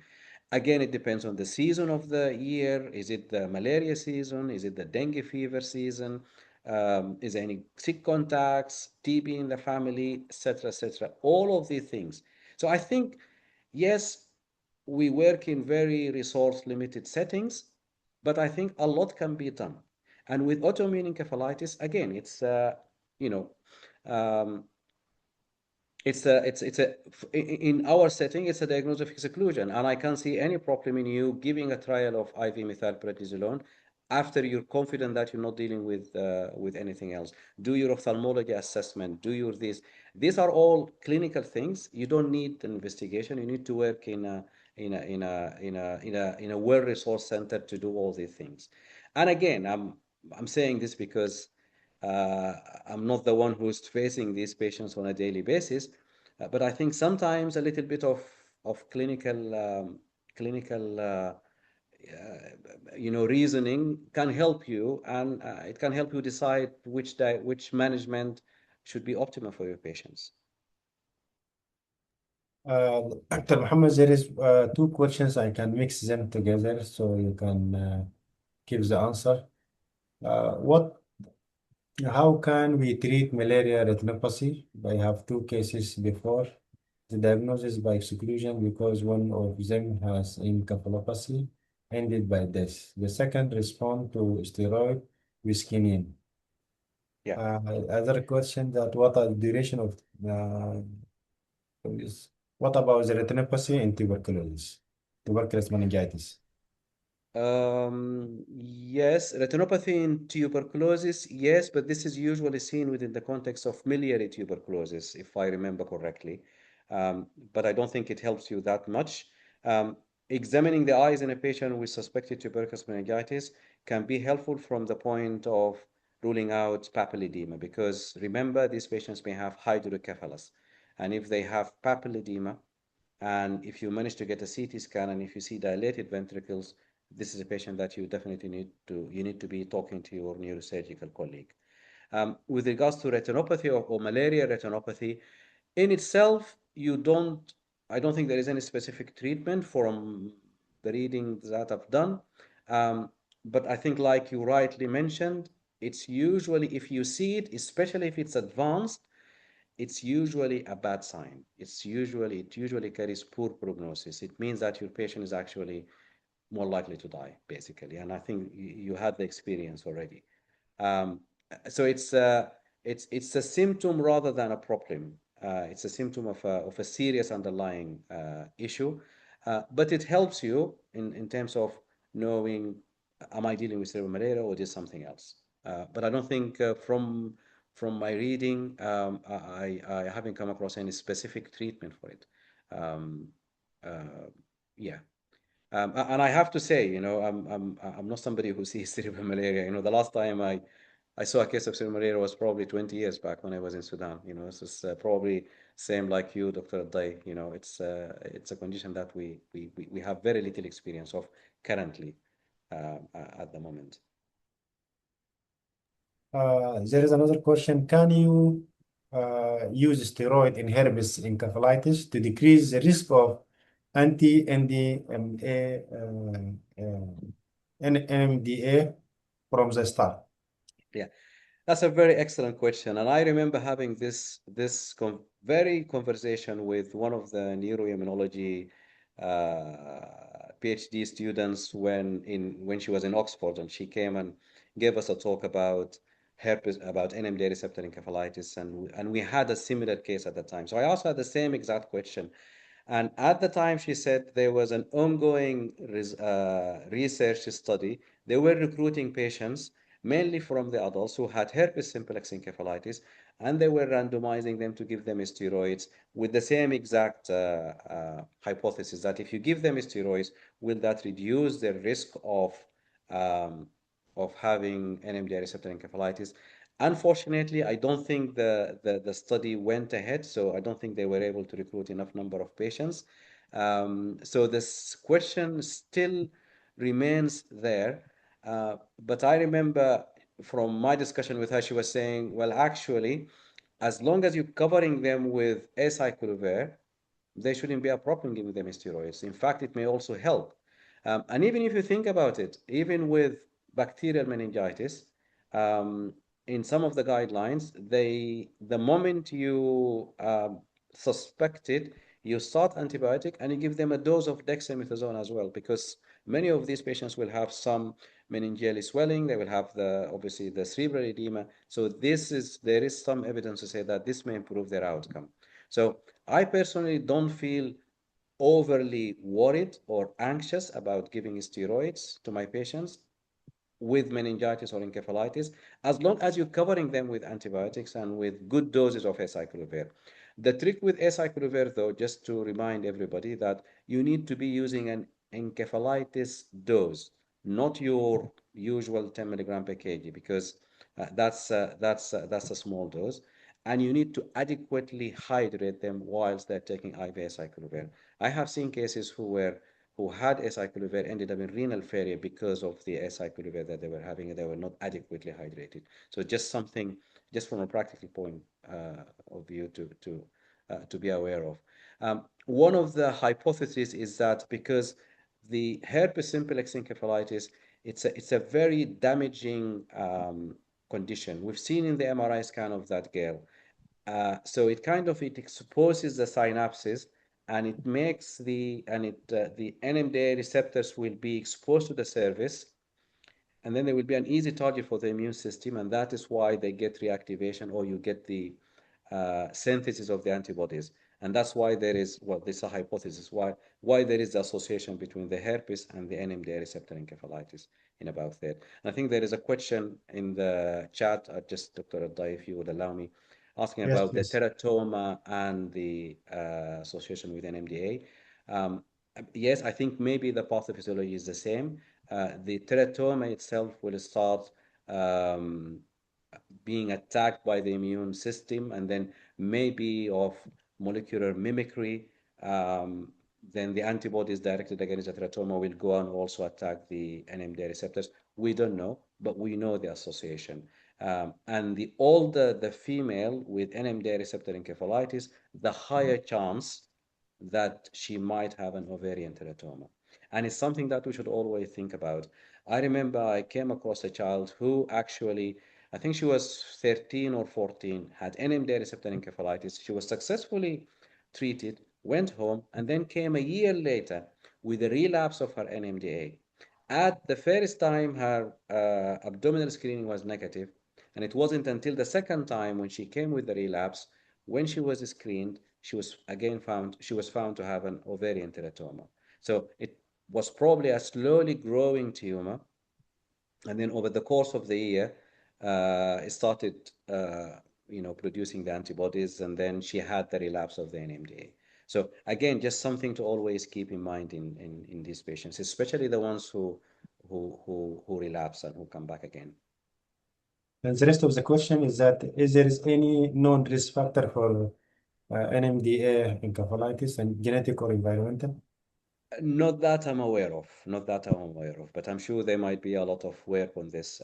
But as far as I'm aware, I don't think there is any specific environmental or genetic risk factors for NMDA receptor Another encephalitis. question, Dr. Nora, she mentions that she has an experience of a 12 years old present with fever. She gave him augmentin and IM ceftriaxone. Then patient discharged. Then after 2 days, patient back with encephalopathy. What is the clue for us to be more cautious for this patient prior to present with encephalopathy? Um, I don't think you can do anything to, I mean, as long as you diagnose them and you assess them and you wanted, you ask them to, um, you treated the infection, and I'm sure there was a good justification from your side why this patient needed to be on antibiotics. I don't think you can do much about it because, again, even in the setting of meningoencephalitis, the diagnosis can be quite tricky, especially in the initial stages. And as we all know, the symptoms can be very non-specific to begin with. As long as you're telling the parents that as soon as your child deteriorates, or if your child is not getting better within a day or two, please always come back. I think that would be, or just those safety nettings. I think, but I don't think you can, because otherwise, I mean, we see hundreds of children coming every day with fevers, and we prescribe them augmentin, etc., etc. I mean, we can't LP all of them. We can't send them. As long as, there is safety netting in place, I don't think we can do much about it, unfortunately. It's just one of those things, sadly. Okay, Dr. Adai will help you a little bit with the questions. We have like 8 questions. Hopefully, this will be the last 8 questions we will answer. We have this one from Dr. Akbar. He's asking about if you have a child with hyperacute onset less than 7 days, refractory seizure, no clear prodrome, normal neuroimaging, no prominent encephalopathy. What clinical clues should raise suspicion for autoimmune encephalitis over other differential? I think you have answered this, but if you would like to have any Yeah, fast answer. Yeah, but just the again, this is a child that you may need to LP them and just make sure that the CSF is clear and that there are no pleocytosis, there are no features of encephalitis as such. Otherwise, just your usual protocol of investigations. Could be a metabolic disorder of some sort, could be a genetic disorder of some sort, obviously, which will lead you to a different management pathway. But the main thing here is to rule out whether they don't have any meningitis. And also looking at the EEG itself, are there any specific features on the EEG that may suggest any slowing or any encephalitic picture? Dr. Okay. Sonia asking about Yes, if go you have ahead. any chance to do MRI, what is the best time to do it? Okay. As soon as you can do it, really. The thing the paper I presented about the 10% in the MOGAD, I think that's a very small number of patients. As soon as you can do the MRI scan, the better, because again, the MRI scan will help you exclude other conditions. Before you know it, this could be a mitochondrial disorder of some sort that you don't know of. It could be a brain tumor, it could be a stroke, it could be all sorts of things. So although the MRI scan might not always be helpful in autoimmune encephalitis, but at least it may help you rule out other conditions, because many of these conditions will have similarities and there will be a lot of mimickers. So as soon as you can get the MRI scan, I don't think there should be any delay. Okay. We'll take this one. This one from anonymous attendee. This one he's not saying his name. He's saying how much time I need to say failure to respond or to revisit my diagnosis, or when to say that the treatment is not working. Yeah, it depends on the clinical situation of the child. It depends on usually in our own practice, it's not very clear, but in our own practice, we usually wait for 3 to 5 days because this is when you start your IV methylprednisolone. And within 3 to 5 days, you know which direction things are moving towards to. If after 5 days, if the child is no better, then I think you need to escalate to IVIG, give it another couple of days, then maybe plasmapheresis, and then be more aggressive. Because again, plasmapheresis will take you, depending on the course, may take you up to 10 days to complete the cycles of the plasmapheresis, if not longer, depending on which protocol you're using. So usually people say first 2 weeks you give your first line immunotherapy, which is your intravenous methylprednisolone followed by oral steroids, your IVIG plus or minus plasmapheresis. You finish with 2 weeks. If after 2 weeks, if there is no response, then you need to move to your second line, which is usually rituximab. This answer Dr. Abu Bakr question. The next one already, he's asking about the duration of treatment. Already you talked about. Adai, if you want to take any question. We have 4 questions left. How to diagnose optic neuritis?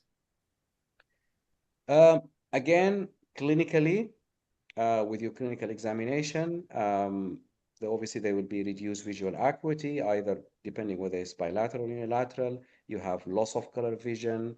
You have all those kind of your clinical criteria.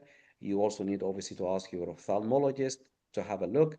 And in certain cases, we do the visual evoked potential, which I'm sure it's not widely available, but it's an electrophysiologic test to see how fast the electrical signals basically are moving across the optic nerve.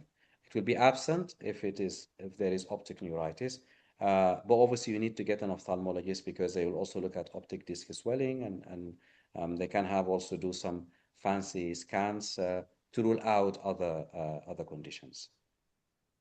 Okay. Another one asking, can cerebral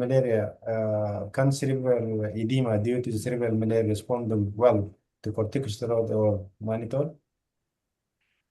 It's part, as we were discussing with Dr. Yasser, it's part of your neuroprotective measures anyway. But if you reach a stage where there is cerebral edema in a child with malaria, that's usually a poor prognostic indicator. So obviously you have to try, but whether it's going to work or not, that depends on the child's situation. But yes, any neuroprotective measures that you could do, including steroids, mannitol, hypertonic saline, all of those things, by all means, yeah. Duration and dose of dexamethasone injection in meningoencephalitis. This is NMOS, yeah. No, not mention his name. Yeah. Sorry, Duration and sorry, dose of dexamethasone injection in meningoencephalitis. That's a good question. I have to check. I'm sorry, but I think Dr. Radda, you can ask. You use dexamethasone more than I use in ICU. Sorry, I have to check it. I don't know exactly the dose. It is usually we are not giving routinely steroid in case of meningoencephalitis unless you suspect hip infection. So the dose at that time it will be a small dose. It will be 0.15 milligram per kg per dose Q6 hourly. And there is other indication in case of if you suspect tuberculous meningitis. So Yes. in case you suspect tuberculous meningitis, there is a clear protocol. I think in Sudan, long time back, they are doing that, and they have to check for HIV, and then they need to start the steroid because whenever you start anti-tuberculous medication, then the immunity will improve suddenly, and then the patient will go to severe immune reaction. So they need to start the steroid with anti-tuberculous at least 1 day before, or should be start simultaneously. Okay. Thank you. We have this clarification from Dr. Akbar written like half an hour ago or maybe 20 minutes ago to Dr. Yasir Jebra about his discussion with you. He's saying that there could be another spectrum of infection-triggered encephalopathy syndromes rather than autoimmune encephalitis. He's mentioning infectious abbreviation, I think ANEC, AESD, HSEC, FIRES, AFCE, and other some infection triggered encephalopathy syndrome. He's saying that a lot of work has been done by colleagues from Singapore and Southeast Asia and Japan, and early steroid and tocilizumab can help, but outcome and Yeah. prognosis overall very bad. Yeah. You agree with this? Yes, yes, yeah. Thank you, Dr. Akbar, and thank you. So there is this entity which is again one of the new entities, which is called FIRES, which is fever, Febrile illness. febrile illness-induced refractory epilepsy, which is again it's a nasty condition. So again, typically, healthy child, they will have had a prodrome of fever, infection, upper respiratory infection, whatever the infection is, and then they come to you very encephalopathic with very, very difficult to treat seizures. Most of them they will end up being in the intensive care unit. And then the moment you put the EEG, they will be seizing all the time. And this is one of the most difficult cases that you, as a neurologist and as an intensivist, that you may end up treating because their seizures, so they go into this super refractory epilepsy. Fever, surprisingly, it just triggers the infection and then it kind of settles down. You do your autoimmune workup, all the antibodies come back negative. MRI scan can also be normal. CSF can be normal, maybe a little bit of paleocytosis here and there. Um, but the treatment can be very, very, very difficult. And in the cases that we have managed in our institute, we had to resort to putting them into burst suppression. So literally just give them high doses of phenobarbital, barbiturate, propofol, you name it, to try to get on top of the seizures and to try to help the brain to relax. One of the things that we've started using recently is to look for the interleukins because one of the hypotheses is that this could be due to a cytokine storm. So we look at the levels of interleukin 1 and interleukin 6, and the treatments that we've been using, we give them specific anti-leukins, anti-interleukins like anakinra. We recently had a girl who had tocilizumab with really good response. And then after some time, the seizures tend to get better.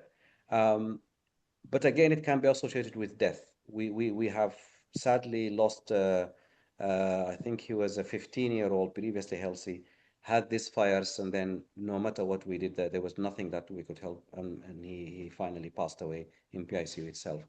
And even the ones who managed to come out of PICU, a few of them, I mean, in the literature, they say 75% of these patients will still go on and have cognitive problems. They will still have ongoing epilepsy.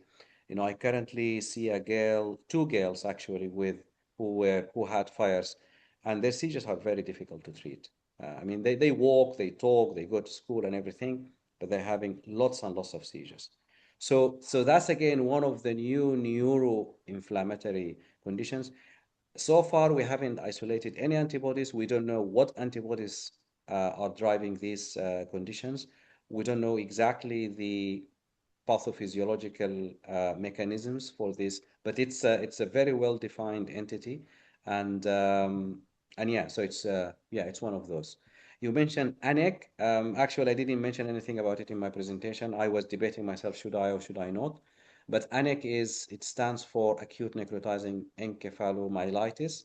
Again, it's a nasty condition, and these patients will all of a sudden become very encephalopathic.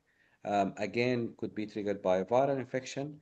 And then the hallmark of this condition, when you do they obviously go to ICU, they get intubated, you get on the MRI scan significant bilateral bithalamic swelling and diffusion restriction. And again, the outcome can be very, very bad. There is two etiologies. This could be associated with, could be just infectious or post-infectious, and or it could be genetically determined. There is a gene called RAMBB2. We actually have a family in our hospital who had this condition. So this genetic mutation makes them susceptible to react like this if whenever they get an infection, especially influenza viruses. Um, and the outcome is usually not great. So they either die or they end up with significant neurodisability, movement disorder, hypoxic damages, and so again, a very difficult condition to treat. And there is no standard treatment. We just end up giving them immunotherapy, IVIG, methylprednisolone, in the hope that this may help reduce the inflammation. But again, the pathophysiology is not very well defined, and there is no antibody per se, and we don't know exactly why they behave. But clinically and radiologically, they seem to have a very kind of well-defined um, Correct. features. They can also have liver involvement as well, which is one of the defining features for these patients. There is question from Ziad. She mentioned, is PCR and antibodies in the blood or CSF could be enough and spare us from another investigations? It depends on which one. So if it's in NMDA receptor encephalitis, then CSF antibodies is superior to serum antibodies.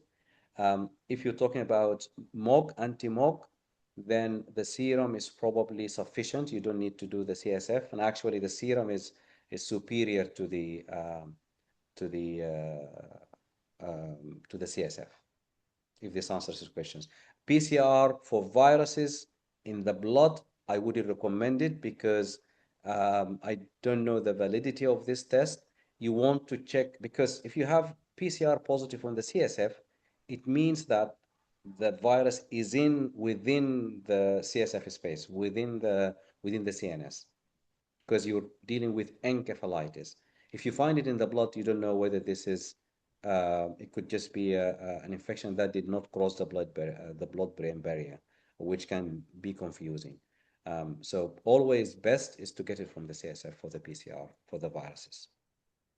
Dr. Hind, she mentions the genetic association of NAMDA encephalitis can be associated with a mutation in GR1N1, GRIN2A, and GRINTB and MD receptor subunit genes. Uh, Not to my knowledge, but my understanding is that these genes, they all work in the pathway of the NMDA. This, and there is also another handful of genes. They all work in the NMDA, but it doesn't mean that there is an encephalitis per se. And actually, that is why the green one and the green 2A one, these patients, they tend to present with genetic epilepsies, with epileptic encephalopathy. And this helps us as neurologists when it comes to choosing the medications that work along the NMDA, for example, if we can design such medications, more of a precision medicine. But it's a good thought. It's a good thought. Last question from Dr. Abdulaziz Al-Sharif. He mentions that um, what about the HLH as a part of the differential diagnosis in such cases? Yes, HLH definitely is in the differential diagnosis. And in fact, there are case reports of patients who initially presented with what looked like ADEM.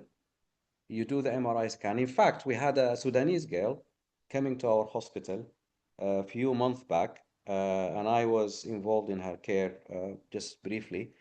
She came in with encephalopathy, seizures, but then she had all the other parameters of HLH. I mean, she had all the, liver derangement, the hematological abnormalities, etc., etc. And then she had a seizure, which prompted the general pediatricians to get her brain MRI scan. The brain MRI scan was showing clear picture of ADEM, demyelinating lesions all over. Okay. So then the question was, is it ADEM, is it autoimmune encephalitis, or is it HLH? Turned out that she had genetic testing, and she was found to have one of the genes that are associated with HLH. If I remember correctly, I think the name of the gene was STXBP2. That was the name of the gene. And it was a pathogenic gene, and that's why she had the HLH. So it looked like, so ADAM-like. And it's important to keep this in mind because they can. I attended a conference where they presented a case from Egypt, and people just kept giving immunotherapy. No one thought about HLH until, unfortunately, the patient died because of the complications of HLH. So, yes, 100%, it's a very good thought. Always keep that in the back of your mind.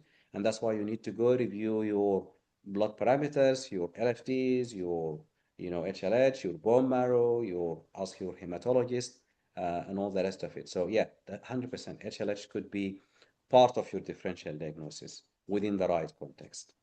Yeah, thank you. There is one question by Dr. Nazir. I think we missed it. He mentioned that you mentioned that many children continue to have cognitive and behavioral difficulty despite making a good functional recovery. In your experience, what follow-up you would usually recommend for these children? Would you routinely arrange formal neuropsychological assessment even if they seem to be doing well clinically? Dr. Nazir, thank you very much for bringing this up. It's a very difficult topic. Ideally, part of your multidisciplinary team, again, if you're working in the right resource center or in the right where you have good facility, the neuropsychologists play actually a very important role in the management of these patients. As soon as they come out from intensive care unit, or as soon as you feel that they are accessible from a neuropsychology point of view, you need to get a baseline on these patients and you need to follow them up. I have worked in places where the neuropsychologists actually had a lot of input in these patients because it's also again about assessing the cognitive abilities of these patients, how they can perform, what are their weaknesses, what are their strengths, and then designing an educational plan around this. And actually, there was some work which I think some of the neuropsychologists were leading, looking into can they actually predict relapses in these cases by any deterioration in their neurocognitive assessments. So yeah, it's definitely an important and an integral part in the management of these patients. It will signpost you towards what needs these patients they need when they reintegrate back into school and into real life. Do they need any communication aids, etc., etc.? Their memory, all those domains they test for. But again, unfortunately, it's a service that is very rare to find, and it's not available. But yeah, in an ideal world, 100%, I agree with you, and thank you for bringing this up. Dr. Karal, any other questions that we missed? Dr. Adai, thank you very much for answering all these questions, and Dr. Mohamed for bearing with us all this time. We actually passed the time, but it was very useful discussion. Thank you very much. There is a lot of thanks for you, Dr. Mohamed, in the chat. Thank you. And also in the comments. The attendees number is around 160 person who attended this webinar. Thank you very much for the SAB UAE. Thank you for Dr. Adai also for coming forward to moderate the session, and all people who are behind the scene who are regulating this. And we wish you good night, and see you next time in another webinar from another region. Thank you very much. Inshallah. Thank you so much. Thank you Thank very you. much. Really appreciate it.